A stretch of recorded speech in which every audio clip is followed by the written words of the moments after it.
40 सब्जियां बनाऊंगी।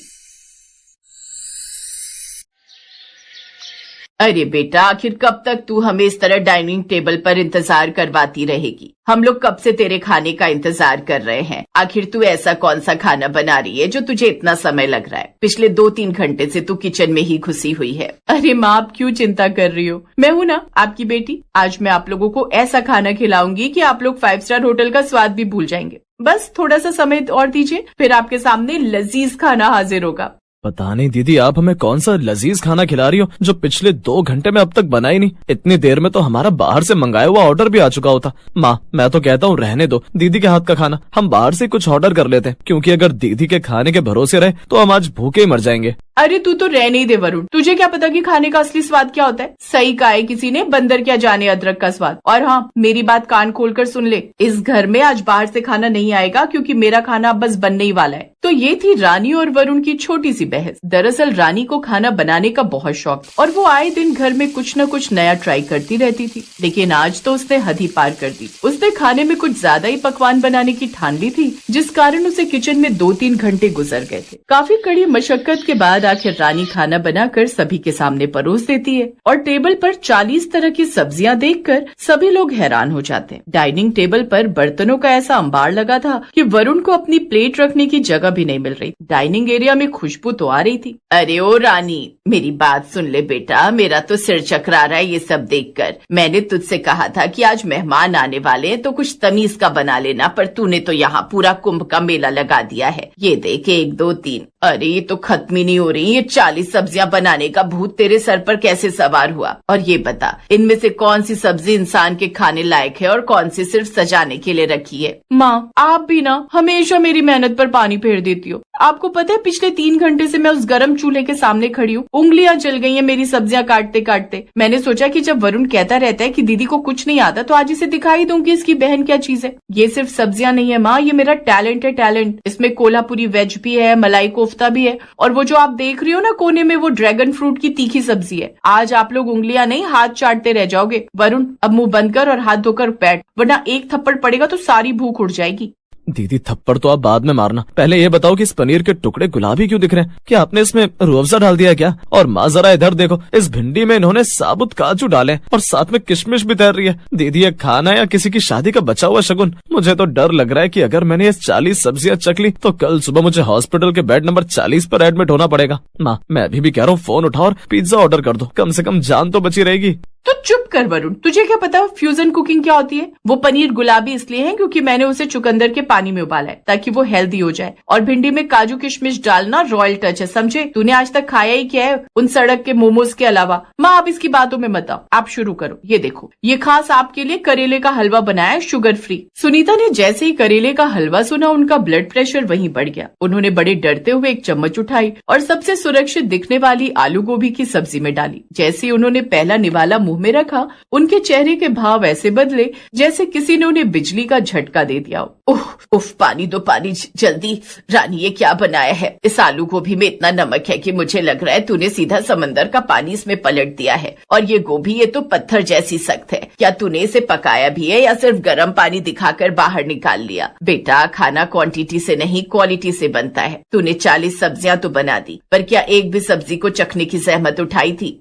हाँ माँ, मैंने कहा था ना, दीदी ने आज नमक सत्याग्रह शुरू किया है। दीदी, सच बताना, नमक का पैकेट फट गया था क्या कढ़ाई में? और ये देखो, ये दाल मखनी है, सीमेंट का घोल, इसमें तो चम्मच भी नहीं हिल रही।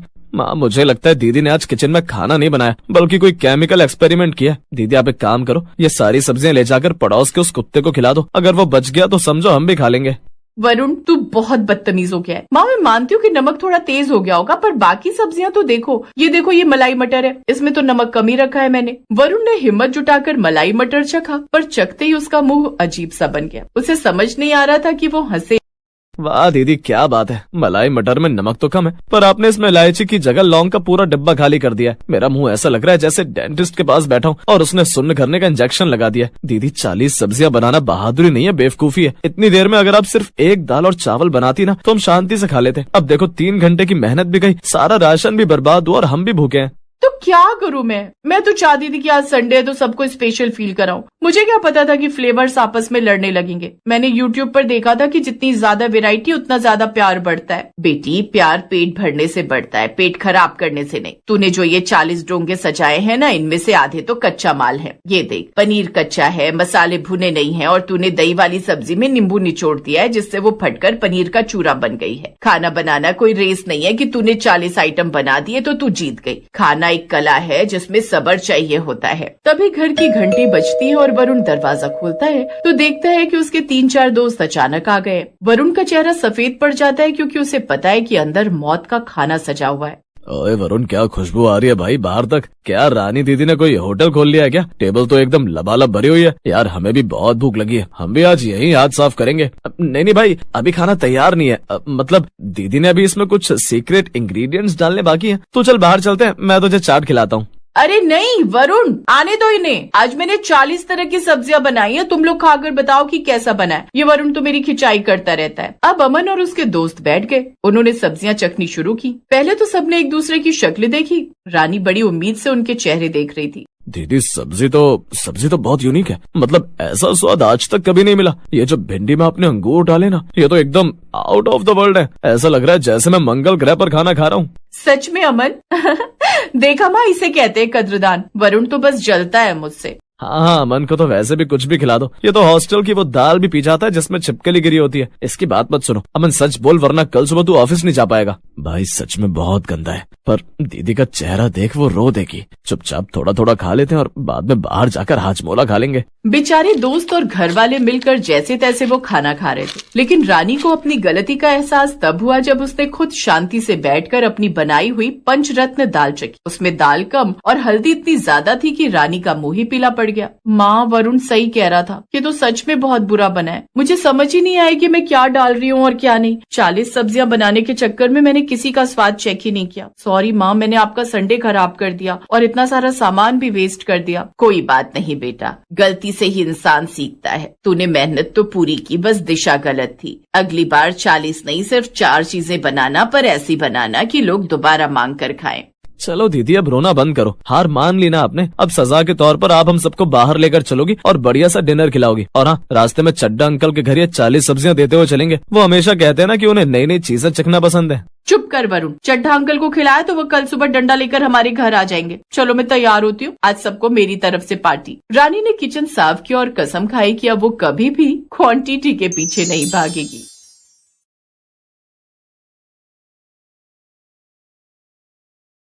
दिसंबर का महीना शुरू हो चुका था। पहाड़ों से उतरती ठंडी हवाएं दिल्ली जैसे मैदानी इलाकों तक आ गई थी। उसी शहर में एक गली के कोने में बना घर था मेहता निवास का, जहां घर के मुखिया मदन मेहता, उनकी पत्नी गोमती, बड़ा बेटा उदय, बहू अंकिता, छोटा बेटा अनुज और बेटी सुप्रिया रहते थे। सर्दियों के दिन शुरू हो गए थे। एक रोज मेहता निवास में सुबह के 6 बजे थे। बाहर बर्फीली हवा थी, मगर अंदर रसोई में हलचल शुरू हो चुकी थी। अरे रे, कितनी ठंड है। इतनी ठंड में हाथ धोते ही बर्फ लगती है। अरे माँ जी, आप पहले ही उठ गई। अरे बहू, ठंड हो या गर्मी, रसोई को कौन रोक पाया है। पेट तो हर मौसम में भूखा रहता है और चूल्हा सारे साल जलता ही रहता है। क्यों, सही कहा ना। कमला, आज कुछ हरा भरा बना देना। ठंड में शरीर गर्म रहेगा और ठंड में हरी भरी सब्जियां इतनी आती हैं कि उन्हें खाने का और भी मन करता है। हाँ, ये तो आपने सही कहा जी। ठंड का मौसम तो बड़ा ही अच्छा होता है। न एसी, न पंखे, न पसीना, पर खाने में हरी भरी सब्जियां वो अलग। बहू ऐसा कर, आज खाने में तू पालक का साग और बाजरे की रोटी बना ले। ठीक है माँ जी, मैं बाजरे की रोटी बना दूंगी, लेकिन मक्खन तो है ना। है बहू, पर ज्यादा मत डालना, जानती है ना इनका कोलेस्ट्रॉल बढ़ जाएगा। लेकिन तभी अंकिता का देवर कहता है, लेकिन भाभी, मुझे तो मक्खन मार के ही देना बाजरे की रोटी, तभी खाने का मजा आता है। ये देखो कैसा चटोरा बन गया है ये अनुज। जब से भाभी आई है पेटू होता जा रहा है। खैर, इसका भी कसूर क्या है। इसकी भाभी इतना अच्छा खाना बनाती है कि जिसे 2 रोटी खानी हो वो तो 4 खा जाए। और अभी तो मेरे अंदर भी जान बाकी है। मक्खन भी खा लेंगे और ठंड भी भगाएंगे। कुछ देर बाद अंकिता सबके लिए पालक की सब्जी साथ में मक्खन मारकर बाजरे की रोटी भी बनाती है, जिसे सभी बड़े ही शौक से खाते हैं। फिर घर के सारे काम निपटा कर अंकिता अपनी सास से, माँ जी घर में सभी सब्जियां तो खत्म हो गई हैं, मैं इनके साथ बाजार जाकर ले आती हूँ। ठीक है बहू। फिर वो अपने पति उदय के साथ बाजार चली जाती है। ठंडी धुंध में सब्जियों के ठेले मानो रंगों की पेंटिंग लग रहे थे। देखो जी ये मटर कितने ताजे, इनके पास से गुजरते कितनी अच्छी खुशबू आ रही है। हाँ हाँ ले लो, लेकिन ज्यादा मत लेना, माँ फिर बोलेगी इतनी सब्जी कौन खाएगा। अंकिता मुस्कुराई और धीरे से बोली, अजी ठंड में हरी सब्जियां ही तो जान है। भैया कैसे दिए मटर? 120 रुपए किलो बहन जी। क्या इतने महंगे? अब बहन जी यही तो समय होता है हमारे कमाने का। अच्छा ठीक है, आधा किलो तोल दो। ऐसे एक एक कर वो और भी सब्जी जैसे मेथी, पालक, सरसों, मूली के पत्ते, शिमला मिर्च, अदरक और भी चीजें उसमें भरती है। कुछ देर बाद वो सब्जियां लेकर घर आ गई। घर आते ही उसने हरी सब्जियों से सारी रसोई भर दी। फिर शाम को अंकिता रसोई में गई और मेथी छांटने लगी। जल्दी से मेथी छांट लेती हूँ, फिर मेथी आलू की सब्जी बना लूंगी, उसे बनाने में ज्यादा वक्त भी नहीं लगेगा। साथ में बथुए का रायता भी बना लेती हूँ। अंकिता ने गैस जलाई और मेथी का छौंका लगा दिया, जिससे पूरे घर में खुशबू फैल गई। वाह वाह, इन सर्दियों में जो हरी सब्जियों का स्वाद है ना वो अलग ही है। ऊपर से मेरी बहू के हाथों की तो बात अलग है। हर सब्जी इतने प्यार से बनाती है कि उसमें स्वाद उतर आता है। सही कहा माँ आपने। आपको पता है परसों मैं भाभी के हाथ का बना पालक पनीर कॉलेज लेकर गई थी। मेरी फ्रेंड्स को तो इतना पसंद आया कि क्या ही कहूँ। वो तो कहने लगी कि इसके आगे होटल का पनीर भी फेल है। तभी कुछ देर बाद अंकिता झट से खाना बना कर ले आई। उसके बने खाने की खुशबू से ही सब बड़े खुश हुए। ऐसे ही उसने अगले दिन आलू मटर बनाए जो सबको बड़े पसंद आए। एक रोज, अरे सुषमा तू मेरी बहू के हाथ का खाना खाकर तो देख, तेरा ना दिल खुश हो जाएगा। क्या खाना बनाती है वो, आजा किसी दिन मेरे घर, तुझे खुद ही यकीन हो जाएगा। अच्छा ठीक है, चल अब मैं फोन रखती हूँ। माँ जी ये लीजिए अदरक वाली चाय। वैसे किससे मेरी इतनी तारीफ कर रही थी आप? अरे अपनी सहेली सुषमा से। बोल रही थी कि उसकी बहू को तो सही से खाना बनाना भी नहीं आता, तो मैंने कहा मेरी बहू तो बहुत ही अच्छा खाना बना लेती है। क्या माँ जी कितनी तारीफ करेंगी आप, मैं बस ठीक ठाक बना लेती हूँ, इतना भी अच्छा नहीं बना लेती। ऐसे ही दिन बीतने लगे। एक रोज अंकिता सब्जियां लेने बाजार गई तो सब्जियों के दाम सुनकर हैरान, क्या 100 रुपए किलो से नीचे कोई सब्जी नहीं है? ये अचानक सब्जियों के रेट इतने क्यों बढ़ गए? अब ठंड में सब्जियां इतनी दूर से पहाड़ी इलाकों से आती हैं, तो दाम तो मंडी पहुंचते पहुंचते अपने आप बढ़ जाते हैं। अच्छा तो एक काम करो, एक एक पाव सब तोल दो। एक एक पाव? भाभी जी मजाक कर रही हैं क्या आप तो हमेशा आधा किलो या 1 किलो सब्जियां लेकर जाती थी।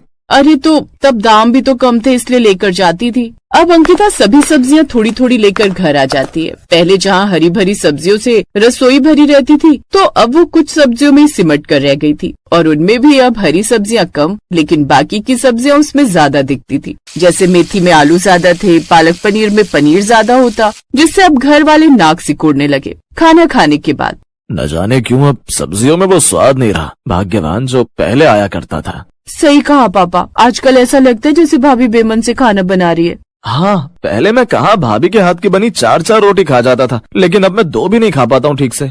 मुझे तो लगता है शायद बहू सारा दिन काम करके अब थक जाती है और उसमें अब वो हिम्मत नहीं रही कि वो सही से खाना बना पाए। इसीलिए शायद पिछले कुछ हफ्तों से अब हमारे घर में खाने में वो सब स्वाद भी नहीं आ रहा। उन सबको ये बात करते हुए अंकिता सुन लेती है। आप सब गलत समझ रहे हैं, आपको सब्जियों में स्वाद इसलिए नहीं आ रहा क्योंकि घर में 6 लोगों के हिसाब से जहाँ पहले आधा किलो या 1 किलो सब्जी आती थी, अब वो सिमट कर 1 पाव रह गई है क्योंकि सब्जियों के दाम जो बढ़ गए हैं। आप जानते हैं कोई भी सब्जी अब 100 रुपए किलो से नीचे नहीं है और रोज तीनों वक्त इतनी महंगी सब्जी हम नहीं ला सकते। शायद इसलिए अब आपको सब्जियों में स्वाद कम लगने लगा है। ये सुनकर वो हैरान रह गए। अरे बहू तूने ये बात हमें पहले क्यों नहीं बताई? अगर बाजार में सब्जियां महंगी हो गई हैं, तो हम अपनी रसोई में ही हरी सब्जियां उगा लेते हैं। क्या माँ जी, रसोई में सब्जियां? और क्या, अरे तुम नहीं जानती तेरी सास को खेती बाड़ी का कितना शौक था। अब मैं तुझे फार्मिंग करना भी सिखा दूंगी। अब हम अपनी रसोई को हरी भरी सब्जियों से भरा बनाएंगे। अब दोनों सास बहू मिलकर अपनी रसोई में ही एक जगह हरी भरी सब्जियां लगाती हैं। साथ ही उसमें एक ऐसी खाद डालती हैं